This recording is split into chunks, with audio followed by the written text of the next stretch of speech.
صفحہ نمبر 205۔ خودی کو کر بلند اتنا کہ ہر تقدیر سے پہلے خدا بندے سے خود پوچھے بتا تیری رضا کیا ہے۔ مشقی سوالات کا حل۔ سوال نمبر 1، نظم کے مطابق درج ذیل سوالات کے جوابات لکھیں۔ نمبر 1، علامہ اقبال کی یہ نظم کس حیت میں لکھی گئی ہے؟ جواب، علامہ اقبال کی یہ نظم جواب شکوہ مسدس کی حیت میں لکھی گئی ہے، یعنی وہ نظم جس کے ہر بند میں 6 مصرے ہوں۔ ب، شکوہ سن کر فرشتوں نے کن خیالات کا اظہار کیا؟ شاعر کا شکوہ سن کر فرشتے حیرانگی سے ایک دوسرے سے کہتے ہیں کہ ہم تمام عرش والے بنی نوع انسان کا نالہ و فریاد عرش تک پہنچنے کے بھید کو سمجھنے سے قاصر ہیں۔ وہ طنزیہ لہجے میں کہتے ہیں کہ مٹھی بھر خاک سے بنے ہوئے اس انسان کی پہنچ آسمان تک کیسے ہو سکتی ہے، اور کیا اس کی پرواز اتنی بلند ہے کہ اس کی صدا عرش بری تک پہنچ گئی؟ یہ اہل زمین تو مراتب آسمان سے بالکل بے خبر ہیں، یہ اتنے بے باک اور بد تہذیب ہیں کہ اللہ تعالیٰ سے بھی ناراض ہونے کی جرت کر رہے ہیں۔ جیم، اس نظم میں موجودہ دور کے مسلمانوں کی کن کمزوریوں اور خامیوں کا ذکر ہے؟ جواب، علامہ اقبال نے اس نظم یعنی جواب شکوہ میں نہ صرف مسلمانوں کی عظمت رفتہ اور دنیا پر حاکمیت کا ذکر کیا ہے، بلکہ اس عظمت اور حاکمیت کے چھن جانے کے اسباب اور وجوہات بھی ان کی اپنی کمزوریوں کو گردانا ہے۔ وہ کہتے ہیں کہ آج کا مسلمان اپنے عقیدے اور اللہ تعالیٰ کی وحدانیت پر ایمان چھوڑ کر لادینیت کا شکار ہو گیا ہے۔ اللہ تعالیٰ تو ازل سے ابد تک رحمت للعالمین ہے، مگر آج کا مسلمان اس رحمت کا طلبگار ہی نہیں رہا۔ اس نے ایک اللہ کو چھوڑ کر شرک کا راستہ اختیار کر لیا ہے۔ ان کے آباء و اجداد نے جس دین سے پوری دنیا کو منور کیا تھا، اس دین کے اصولوں کو انہوں نے پس پشت ڈال دیا ہے۔ یہ اتنے بے حس و بے حرکت ہو گئے ہیں کہ سب کچھ تقدیر پر چھوڑ دیا ہے۔ ہمارے پیغمبر دنیا میں انسانوں کے لیے جو ضابطۂ حیات یعنی قرآن پاک لے کر آئے تھے، آج کے مسلمان نے تو اس کی بالکل نفی کر ڈالی ہے۔ اسلام کی جن تعلیمات سے ان کو فیض یاب ہونا چاہیے تھا، اس سے غیر مسلم مستفید ہو رہے ہیں، اور یہی عمل دنیا میں مسلمانوں کی بربادی اور رسوائی کا سبب بنا۔ صفحہ نمبر 206، جز دال، اس نظم سے ایسے مصرے چن کر لکھیں جن میں صنعت تلمیح کا استعمال ہو۔ جواب، تلمیح کے لفظی معنی اشارہ کے ہیں۔ جب کسی شعر میں آیت، حدیث یا تاریخی واقعہ کی طرف اشارہ کیا جائے تو اس کو صنعت تلمیح کہتے ہیں۔ مثلاً آتش نمرود، کوہ طور، زلیخا، ابن مریم وغیرہ۔ اس نظم کے چند مصرے جن میں صنعت تلمیح کا استعمال ہے حسب ذیل ہیں۔ نمبر 1، آ گئی خاک کی چٹکی کو بھی پرواز ہے کیا، بت شکن اٹھ گئے باقی جو رہے بت کر ہے، جلوہ طور تو موجود ہے موسیٰ ہی نہیں، ہے عیاں یورش تاتار کے افسانے سے۔ پہلے مصرے میں خاک کی چٹکی صنعت تلمیح ہے، جس میں حضرت آدم علیہ السلام کی طرف اشارہ ہے جنہیں مٹی سے بنایا گیا تھا۔ دوسرے مصرے میں صنعت تلمیح بت شکن ہے، جس سے مراد محمود غزنوی ہیں جنہوں نے سومناتھ مندر کے بت توڑے تھے۔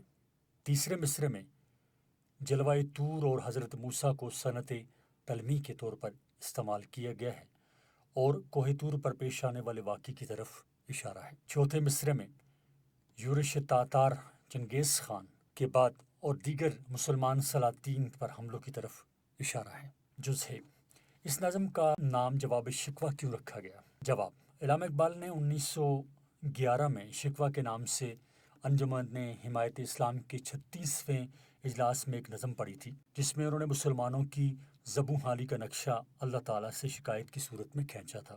اس نظم میں اقبال کا انداز کہیں کہیں احتجاج پر مبنی ہے۔ اس وجہ سے اس دور کے علماء نے اقبال کو اللہ کے حضور گستاخی کا مرتکب ٹھہرایا اور انہیں کہا کہ وہ اللہ تعالیٰ سے توبہ کریں۔ اس لیے اقبال نے شکوہ کے جواب میں زیر نظر نظم جواب شکوہ کہی۔ اس میں ایک مسلمان کے منہ سے نظم شکوہ میں جن شکایات کا ذکر اقبال نے کیا ہے، جواب شکوہ میں انہی شکایات کے جواب انہوں نے اللہ تعالیٰ کی طرف سے دیے ہیں۔ دال، بت بھی نئے کی تشریح کریں۔ جواب، بت بھی نئے سے شاعر کی مراد یہ ہے کہ آج کے دور کے مسلمان نے اپنے لیے نئے بت تراش لیے ہیں، یعنی اللہ تعالیٰ کی ذات پر یقین چھوڑ کر غیر اللہ کے معتقد ہو گئے ہیں اور ان سے اپنی امیدیں وابستہ کر لی ہیں، اور دنیاوی خواہشات کے غلام ہو گئے ہیں، اللہ کی وحدانیت پر ایمان رکھنے کے بجائے شرک کا راستہ اختیار کر لیا ہے۔ صفحہ نمبر 207۔ جز ز آخری بند میں کس چیز کو مسلمان کی شمشیر کہا گیا ہے؟ جواب: نظم کے آخری بند میں شاعر نے مسلمانوں کو ان کی اصل طاقت اور ہتھیاروں کے بارے میں بتایا ہے کہ مسلمان کے اصل ہتھیار تو عقل و عشق ہیں، جن میں عقل ایک ڈھال جبکہ عشق ایک تلوار کا کام دیتی ہے۔ عقل سے مسلمان غیر مسلموں کے ان نکتہ چینیوں کا جواب بے باکی سے دے سکتے ہیں جو وہ دین اسلام پر کرتے ہیں، اور عشق کے جذبے سے وہ ساری دنیا پر حکومت کر سکتے ہیں۔ ہے امتی نبی کریم صلی اللہ علیہ وآلہ وسلم کی رسوائی کا کیسے باعث بنتے ہیں؟ جواب: نبی کریم صلی اللہ علیہ وآلہ وسلم کی امت یعنی مسلمان نے اس دین سے انحراف کیا جو ہمارے پیارے نبی کریم صلی اللہ علیہ وآلہ وسلم لے کر آئے تھے۔ وہ قرآن و سنت کو چھوڑ کر غیر مسلموں کی تقلید کرنے لگے، جس نے مسلمانوں کو کہیں کا نہ چھوڑا۔ دنیا میں بھی ان کے ہاتھ سوائے رسوائی اور بربادی کے کچھ نہ آیا، اور یہ برے اعمال آخرت میں بھی اللہ تعالیٰ کی ناراضگی کا موجب بنے۔ بقول شاعر: نہ خدا ہی ملا نہ وصال صنم، نہ ادھر کے رہے نہ ادھر کے ہوئے۔ اس لیے ہم کہہ سکتے ہیں کہ قرآن و سنت کی تعلیمات سے روگردانے کی وجہ سے ہی مسلمان امت نبی کریم صلی اللہ علیہ وآلہ وسلم کے لیے باعث سے بدنامی ہوئی۔ تو نبی کریم صلی اللہ علیہ وآلہ وسلم سے محبت کا کیا انعام ہے؟ جواب: نبی کریم صلی اللہ علیہ وآلہ وسلم سے محبت کرنے سے انسان اپنے رب کے قریب ہو جاتا ہے۔ آپ اللہ تعالیٰ کے محبوب اور باعث تخلیق کائنات ہیں، اس لیے آپ سے محبت دراصل اللہ تعالیٰ سے محبت ہے، اور یہی ایک کامل مسلمان کی پہچان ہے۔ حدیث شریف میں آیا ہے، کوئی شخص اس وقت تک مومن نہیں ہو سکتا جب تک کہ میں اسے اس کے ماں باپ، اولاد اور مال و اسباب سے پیارا نہ ہو جاؤں۔ بس ثابت ہوا کہ نبی کریم صلی اللہ علیہ وآلہ وسلم سے محبت ہی دنیا و آخرت میں نجات کا ذریعہ ہے۔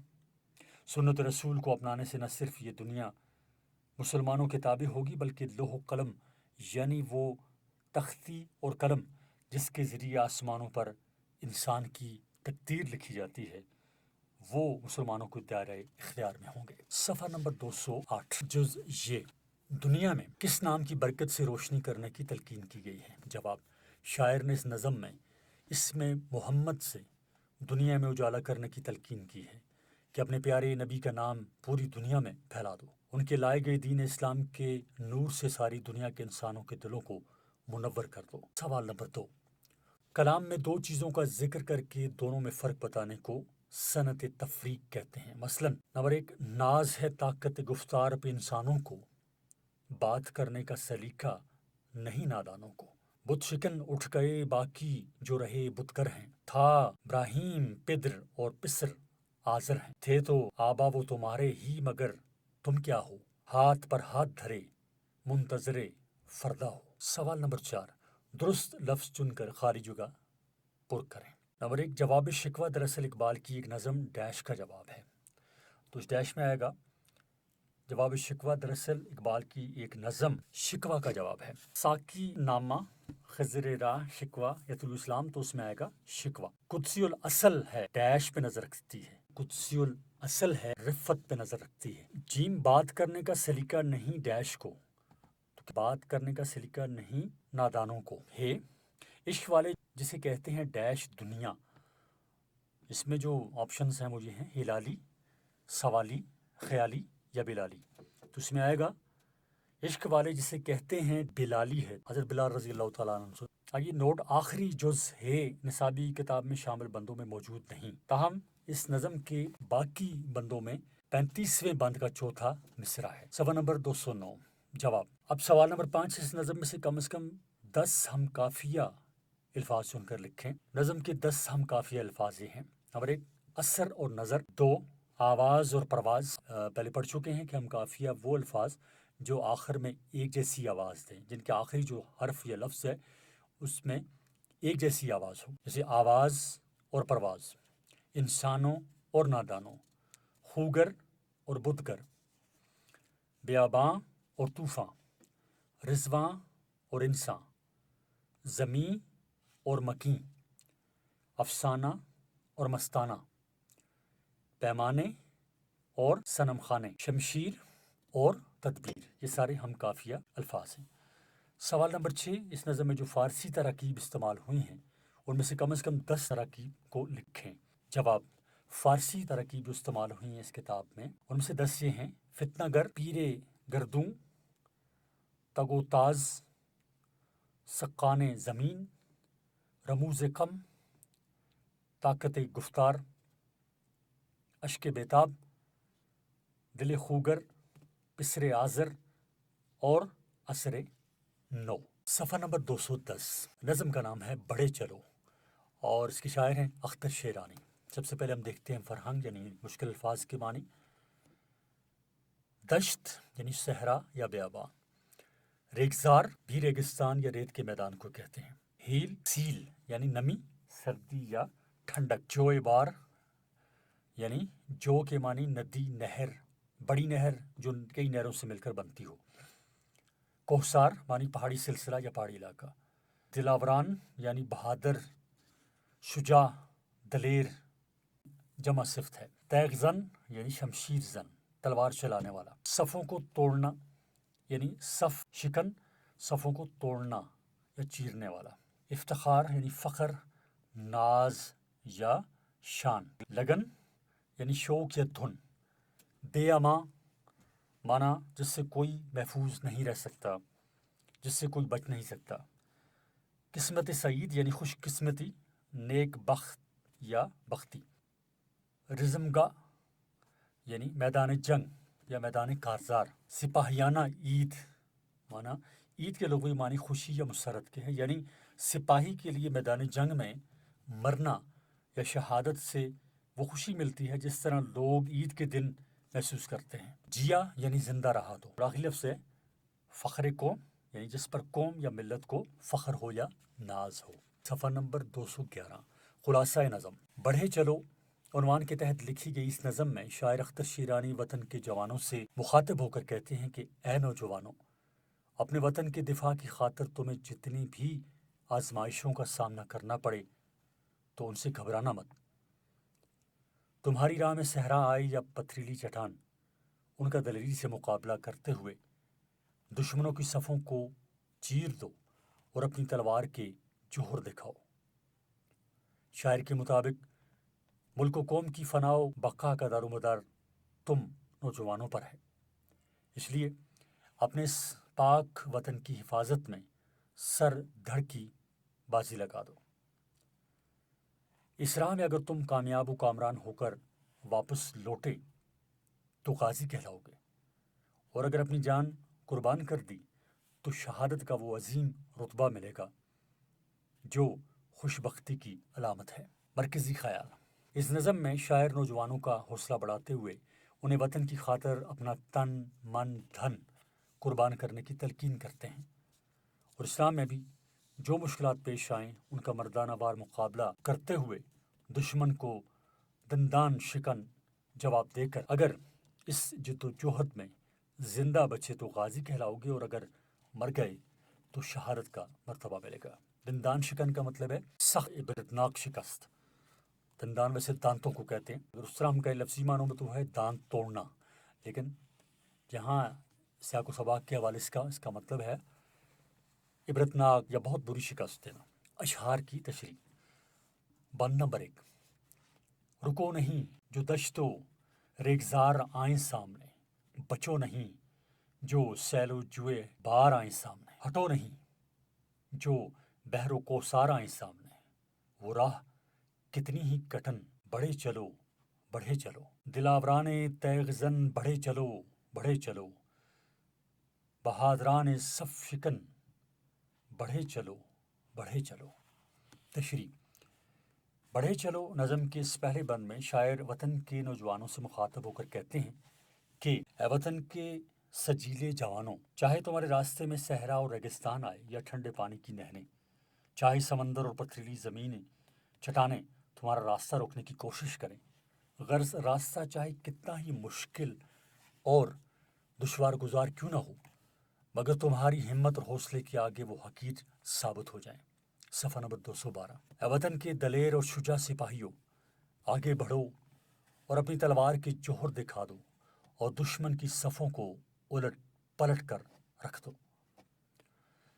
بند نمبر 2، تمہاری تیغ تیز پر وطن کو افتخار ہے، وطن کی مرگ و زیست کا تمہیں پر انحصار ہے، تمہیں ہو جن کے دل میں اس کا عشق بے قرار ہے، لگائے دل میں ایک لگن بڑھے چلو بڑھے چلو، دلا وران تیغ زن بڑھے چلو بڑھے چلو، بہادران صف شکن بڑھے چلو بڑھے چلو۔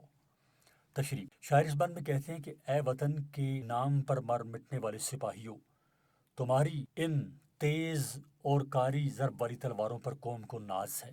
وہ سمجھتے ہیں کہ وطن کی فنا اور بقا کا تمام دار و مدار تم پر ہے۔ وہ جانتے ہیں کہ تم اپنے وطن سے والہانہ محبت کرتے ہو اور تمہارا دل وطن کے عشق میں ہر وقت مضطرب اور بے چین رہتا ہے۔ اس لیے وطن کے عظیم مجاہدوں، آگے بڑھو اور اپنے شوق اور جذبے سے دشمن کو نیست و نابود کر دو۔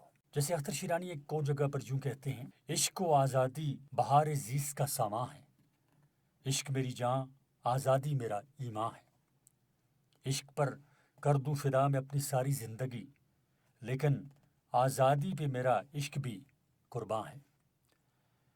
بند کے آخری شعر میں شاعر مزید کہتے ہیں کہ اے نڈر اور بے باک سپاہیوں، اے تلوار میں مہارت رکھنے والے، اے دشمن کی صفوں کو تہ و بالا کرنے والوں، آگے بڑھو اور مزید آگے بڑھو۔ بند نمبر 3، اٹھاؤ تیغ بے اماں وطن کے پاک نام پر، لٹا دو عمر نوجواں وطن کے پاک نام پر، نثار کر دو اپنی جان وطن کے پاک نام پر۔ صفحہ نمبر 213۔ صدائیں دیتا ہے وطن بڑھے چلو بڑھے چلو، دلا وران تیغ زن بڑھے چلو بڑھے چلو، بہادران صف شکن بڑھے چلو بڑھے چلو۔ تشریح: نظم کے اس بند میں شاعر کہتے ہیں کہ اے وطن کے غیور نوجوانوں، اپنے اس پاک وطن کی حفاظت کے لیے اپنی اس تلوار کا استعمال کرو جس کی ضرب سے کوئی محفوظ نہیں رہ سکتا، اور اے نوجوانوں، اپنی نوجوانی، اپنا شباب اس پاک وطن کے نام پر قربان کر دو۔ شاعر نوجوانوں کا حوصلہ بڑھاتے ہوئے کہتے ہیں کہ اے نوجوانوں، اٹھو اور اس مقدس وطن کی حفاظت کے لیے اپنی جانوں کا نذرانہ پیش کر دو۔ شاعر مزید کہتے ہیں، اے جوانوں، وطن کی مٹی تمہیں پکار پکار کر کہہ رہی ہے کہ آگے بڑھو اور آگے بڑھو، اور تمہارے قدم اس راہ میں کبھی نہ ڈگمگائیں۔ اے شجاعت کے نشانوں، آگے بڑھو اور اپنی تلوار کی مہارت سے دشمن کی صفیں الٹ دو۔ اے بہادرو، دشمن کو ایسا سبق سکھا دو کہ بقول اقبال، ہو حلقائے یاراں تو بریشم کی طرح نرم، رزم حق و باطل ہو تو فولاد ہے مومن۔ بند نمبر 4، سپاہیانہ زندگی جو قسمت سعید ہے، تو رزم کو کہ موت بھی سپاہیانہ عید ہے، جیا تو فخر قوم ہے، مرا تو وہ شہید ہے، سروں سے باندھ کر کفن بڑھے چلو بڑھے چلو، دلاوران تیغ زن بڑھے چلو بڑھے چلو، بہادران صف شکن بڑھے چلو بڑھے چلو۔ اس بند کا دوسرا مصرع ایسا آئے تو درست معلوم ہوگا، تو رزم میں گاہ کی موت بھی سپاہیانہ عید ہے۔ تشریح: اس نظم کے آخری بند میں شاعر نوجوانوں کی ہمت بڑھاتے ہوئے کہتے ہیں کہ اے نوجوانوں، سپاہی کی زندگی خوشبختی کی علامت ہے، اور کسی سپاہی کے لیے میدان جنگ میں آنا کسی بھی طرح سے عید یعنی بڑی سعادت سے کم نہیں۔ شاعر کے مطابق اگر اپنے وطن کی حفاظت کرتے ہوئے کوئی زندہ بچ جاتا ہے تو وہ قوم کے لیے باعث ناز ہوتا ہے۔ صفحہ نمبر 214۔ اگر وطن کی خاطر وہ جان آفرین کے سپرد کر دیتا ہے تو شہادت کے عظیم مرتبے پر فائز ہو جاتا ہے۔ بقول شاعر، شہید کی جو موت ہے وہ قوم کی حیات ہے، لہو جو ہے شہید کا وہ قوم کی زکوٰۃ ہے، حیات بھی حیات ہے، موت بھی حیات ہے۔ قرآن مجید میں اللہ تعالیٰ کا ارشاد ہے، وَمَن يُقْتَلُ فِي سَبِيلِ اللَّهِ أَمْوَاتٌ بَلْ أَحْيَاءٌ وَلَٰكِن لَا تَشْعُرُونَ۔ ترجمہ: اور جو اللہ کے راستے میں مارے جائیں انہیں مردہ مت کہو، بلکہ وہ تو زندہ ہیں، لیکن تمہیں ان کا شعور نہیں ہے۔ شاعر آگے کہتے ہیں کہ اے نوجوانوں، اپنے سروں پر کفن باندھو، یعنی جان ہتھیلی پر رکھ کر، اور ہر قسم کے خطرات کا پوری جوانمردی سے مقابلہ کرو۔ اے بہادر مجاہدو، آگے بڑھو، اپنی تلوار کے جوہر دکھا دو اور دلیری کا مظاہرہ کرتے ہوئے دشمن کی صفیں پلٹ دو۔ مشقی سوالات اور ان کا حل۔ سوال نمبر 1، نظم کے مطابق درج ذیل سوال کے جوابات لکھیں۔ نمبر 1، وطن کے نام پر کن چیزوں کو قربان کر دینے کی تلقین کی گئی ہے؟ جواب، اس نظم میں شاعر اختر شیرانی نوجوانوں کو اپنی جوانی اور جان وطن پر قربان کرنے کی تلقین کرتے ہیں۔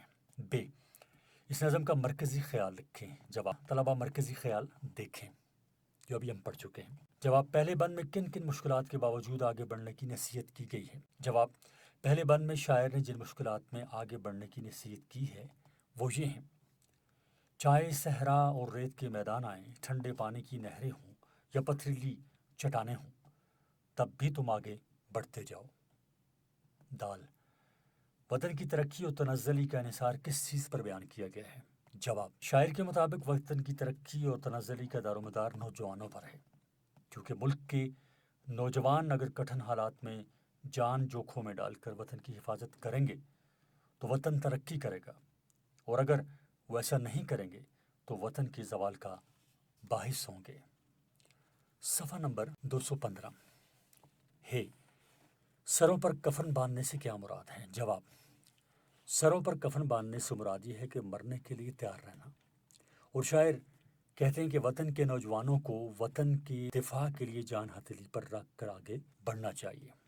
سوال نمبر 2، مندرجہ ذیل مرکبات کا مفہوم واضح کریں۔ سیل و جوئے ہار، مرگ و زیست، تیغ بے اما، قسمت سعید، فخر قوم، تیغ زن، رزم گاہ اور صف شکن۔ جواب اس کا یہ کہ طلبہ فرنگ یعنی الفاظ و معنی دیکھیں جو ابھی ہم پڑھ کے آ چکے ہیں۔ سوال نمبر 3، نظم کے مطابق درست جملوں کے سامنے پی اور غلط کے سامنے کراس کا نشان لگائیں۔ نمبر 1، گل و گلزار بھی راستے میں آئیں تو بڑھے چلو، یہ غلط ہے پہلا جملہ۔ دوسرا ہے، دلوں میں ایک جذبہ پیدا کر کے آگے بڑھنا چاہیے، یہ ٹھیک ہے۔ بہادر لوگوں کو بزدلوں کا حوصلہ بڑھانا چاہیے۔ وطن کے پاک نام پر اپنی جان بھی قربان کر دینی چاہیے، یہ جملہ بھی ٹھیک ہے۔ میدان جنگ کی موت بھی سپاہی کے لیے خوشی کا باعث ہوتی ہے، یہ جملہ بھی ٹھیک ہے۔ وطن پکار رہا ہے، آگے بڑھے چلو، یہ بھی ٹھیک ہے۔ امیر لوگوں کو غریبوں کی مدد کرنی چاہیے، یہ جملہ بھی